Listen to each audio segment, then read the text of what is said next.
একজন গায়ক, জনপ্রিয়তা আকাশচুম্বী, কিন্তু হঠাৎ করেই তার লাইভ শোতে যাওয়া মেয়েরা অদ্ভুতভাবে ট্রান্স স্টেটে চলে যেত।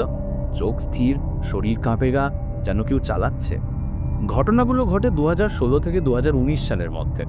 একজন মাঝারি মানের গায়ক, যার গানে আলাদা রিদম আর শব্দ দৈর্ঘ্য ছিল, তিনি লাইভ শোতে একটি বিশেষ ইনস্ট্রুমেন্টাল ভার্সন চালাতেন।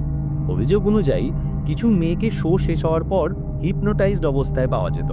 তারা কথা বলতো না, কেউ কেউ বলতো আমার মনে হচ্ছিল কেউ আমার মাথায় কথা বলছে। বিশেষজ্ঞরা বলেন বেশ কিছু ফ্রিকোয়েন্সি এমন আছে যা মানব ব্রেনে হিপনোটিক এফেক্ট ফেলে। যদি সচেতনভাবে ব্যবহার করা হয় তাহলে মানুষকে ট্রান্স স্টেটে পাঠানো সম্ভব। প্রশ্ন হলো, এই গায়ক কি জানতো সে কি করছে, নাকি সে ছিল কারো পরীক্ষার গিনিপিগ? এমনও বলা হয় কিছু গানের ভিডিওতে সাবলিমিনাল মেসেজ ছিল।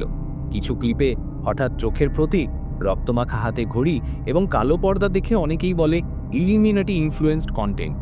এটা ছিল 100 ডেজ মিস্ট্রি চ্যালেঞ্জ ডে 15।